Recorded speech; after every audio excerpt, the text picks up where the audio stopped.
سبيل الدموع سبيل مريح تنهدى يا صاحي كي تستريح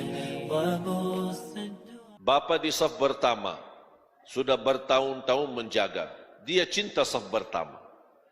Jangankan saf pertama saja dia cinta. Dia tidak pernah terlewat takbiratul ihram sama imam. Sebagaimana di hadis yang diriwayatkan Imam Tirmizi, "Man shalla 40 yawman la tafutu takbiratul ihram kutibat lahu bara'atan."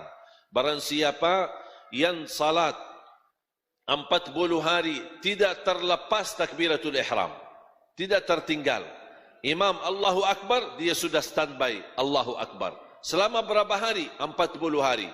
Berarti 200 kali salat. Apa yang dia dapat? Dapat kebebasan dari neraka dan dari kemunafikan.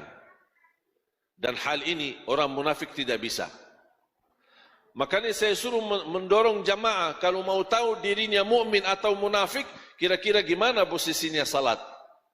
Khususnya takbiratul ihram. Suka dijaga atau tidak apa-apa sering masbuk? Nah, beda. Yang sering masbuk beda sama orang yang datang lebih awal. Tak mungkin sama di sisi Allah. Wallahi beda. Allah maha adil. Semua masuk surga insya Allah kita bersama-sama. Itu karena karunia dan rahmat dari Allah. Tapi di dalam surga, tingkatan dalam surga itu masing-masing tergantung amal. Masuk surga, tingkatannya ada yang di bawah, ada yang di tengah, ada yang di atas, paling atas bersama Nabi, bersama para sahabat, bersama waliullah, orang salih. Tidak mungkin sama, itu tergantung amalannya.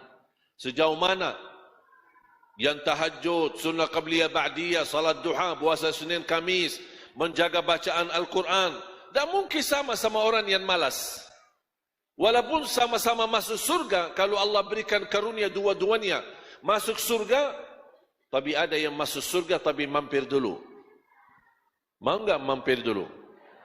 Hah? Mampir kemana? Ya neraka. La haula wala quwwata illa billah. Jadi bapa itu menjaga saf pertama, tidak pernah melepas. Bertahun-tahun terdengar sampai ke kuping dia. Subhanallah, bapa itu luar biasa. Kami kenal sudah lama. Dia masih bertahan, kuat. Saf pertama selalu, tidak pernah telat. Kalau dia tidak ada di saf pertama, pasti dia lagi sakit atau keluar kota. Dia mendengar di kupingnya, merasa tidak enak. Perasaannya tidak enak. Mulai dipuji sama orang. Lingkungan, jamaahnya masjid. Besok-besok, pas waktu salat, dicari sama jemaah. Oh, Bapak di mana Bapak? Kok tidak ada? Pas habis salam, selesai salat, lihat ke belakang, Bapak ada di belakang. Kok Bapak kenapa ke belakang? Oh, tidak enak. Perasaannya tidak enak, selama ini saya jaga lillahi ta'ala, malah orang-orang puji saya. Akhirnya saya mundur ke belakang, itu riya. Itu riya. Karena dia menamalkan awalnya karena siapa? Dia saf pertama lillahi ta'ala, dia tidak harap dipuji. Walaupun dipuji, dia tidak peduli. Walaupun dipuji, dia tidak, tetap komitmen, tetap istiqamah, menamalkan, hanya menjaga hati dan menjaga perasaannya supaya tetap lillahi ta'ala. Makanya ulama berkata jaga ikhlas di awal amal, di pertengahan amal dan di akhir amal. Mungkin dimulai di awali dengan baik, di pertengahan, namanya manusia, ada ujian, ada bangga diri, ada hal-hal yang bisa merusak ikhlas kita. Hati-hati kita jaga. Nanti saya kasih doanya, bagaimana supaya Allah lindungi kita dari sifat riya dan terjaga ikhlas kita lillahi ta'ala.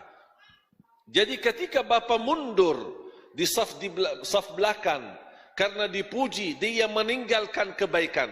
Kan saf pertama sesuatu kebaikan. Dia mundur ke belakang, mundur dan dia tinggalkan kebaikan tersebut, itu namanya riya. Terus Kalau ada orang saya mau di saf pertama, tapi Allah tahu niatnya dia melakukan ini supaya mau jadi ketua masjid. Anak mau. Lihat, saya fantas jadi ini imam. Saya fantas yang jadi di depan. Karena saya alhamdulillah bertahun-tahun saya selalu di saf pertama. Nah, Allah tahu niatnya. Kita kan dah tahu. Kita tidak boleh hukum orang niatnya. Tapi saya hanya menjelaskan hukum. Karena dia dari awal niatnya beda, berarti dia melakukan karena manusia ingin dapat dudukan, ingin dapat dipuji. Berarti selama dia mengamalkan bukan riak lagi, tapi dia berbuatan syirik. Karena ibadah semestinya karena Allah, tapi dia jadikan ibadah karena manusia. Terus ikhlas apa? Selamat dari dua-duanya. Amalkan lillahi ta'ala dan dijaga istiqamah. Itu aja. Bukan karena manusia, dan saya tidak mau tinggalkan kebaikan karena manusia. Kalau bahasa sederhana, orang yang ikhlas sama saja di hatinya.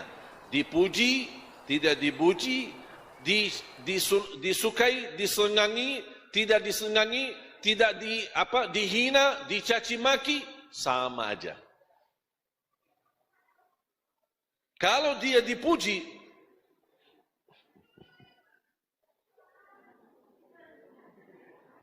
senang dia, hatinya senang, merasa bangga, itu berarti hati-hati. Kalau pas dihina, dicaci maki, tersinggung, keras, sakit hatinya, hati-hati. Berarti dia sensitif, jauh dari ikhlas. Kalau orang yang ikhlas, tidak peduli. Tidak peduli.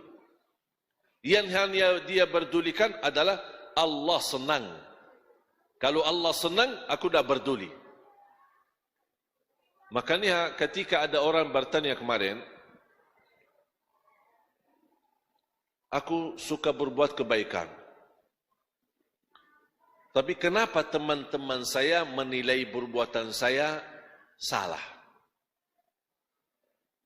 Saya menjawab, kenapa kamu pusing? Sekarang kamu berkata, saya lakukan kebaikan lillahi ta'ala. Dinilai sama orang lain, nilai yang buruk. Atau buruk sangka. Urusan kamu apa? Kenapa kamu pusing fikirin dia? Kalau dia berburuk sangka, tidak usah peduli. Yang penting kamu tahu diri, saya mengamalkan ini karena Allah. Orang lingkungan saya senang, lingkungan saya tidak senang, lingkungan itu mendekat, lingkungan itu menjauh, saya tidak peduli. Biarpun hidup sendiri, tapi amalan saya tahu, ikhlas lillahi ta'ala, tidak usah pedulikan manusia. Faham tak? Jamaah sekalian, hubungan kita sama manusia hanya saling mengisi, saling membagi kebaikan. Tapi kalau urusan kita sama Allah, jangan lipatkan manusia. Kalau ada sesuatu kita sama Allah, jangan mencari ridha manusia. Aku berdakwah, aku ingin mendapatkan masa yang banyak. Aku ingin mendapatkan orang memuji cara dakwah saya. Ada orang ini. Hati-hati. Berarti sudah tergeser dari kebenaran. Jangankan dia jatuh riya, bisa dia jatuh ke dalam syirik. Na'udzubillahi min zalik. Ada satu doa di hadis yang sahih yang dibacakan oleh Nabi Muhammad sallallahu alaihi wasallam. Dan menurut saya itu doa memohon perlindungan dari riya. Memohon perlindungan dari riya.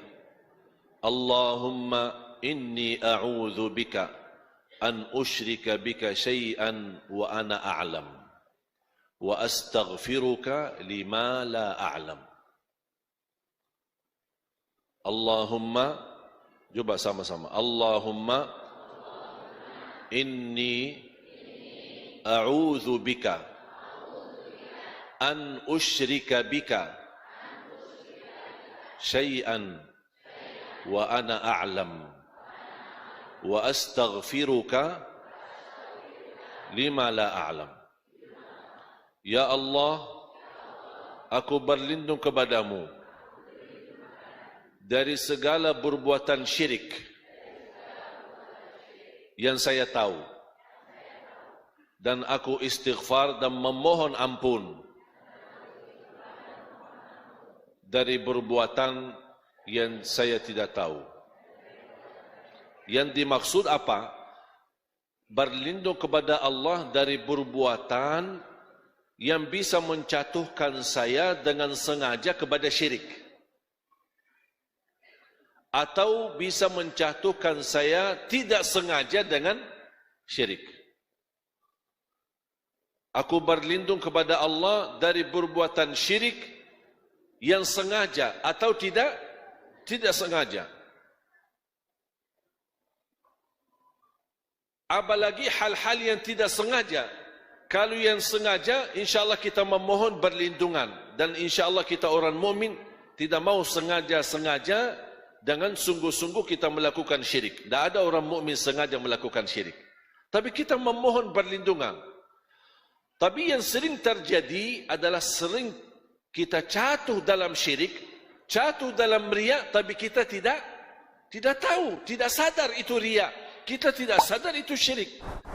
Makanya kita memohon istighfar, wa astaghfiruka lima la a'lam, memohon berlindungan Allah Subhanahu wa taala dari perbuatan yang salah atau salah niat atau salah berbuat. Allahumma inni a'udzu bika an usyrika bika syai'an wa ana a'lam wa astaghfiruka lima la a'lam.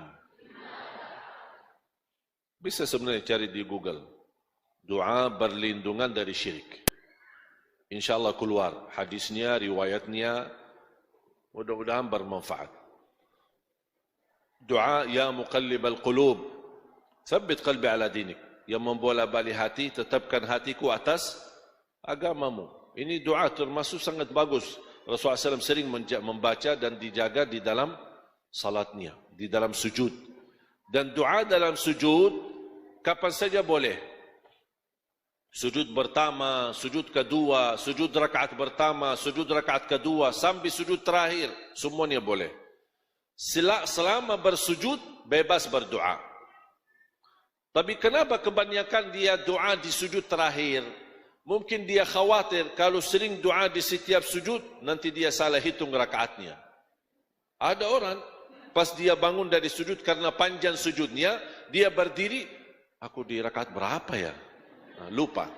Makanya ada usulan dari ulama, jadikan doanya di sujud terakhir, supaya tahu habis itu mau sudah langsung tahiyat dan salam.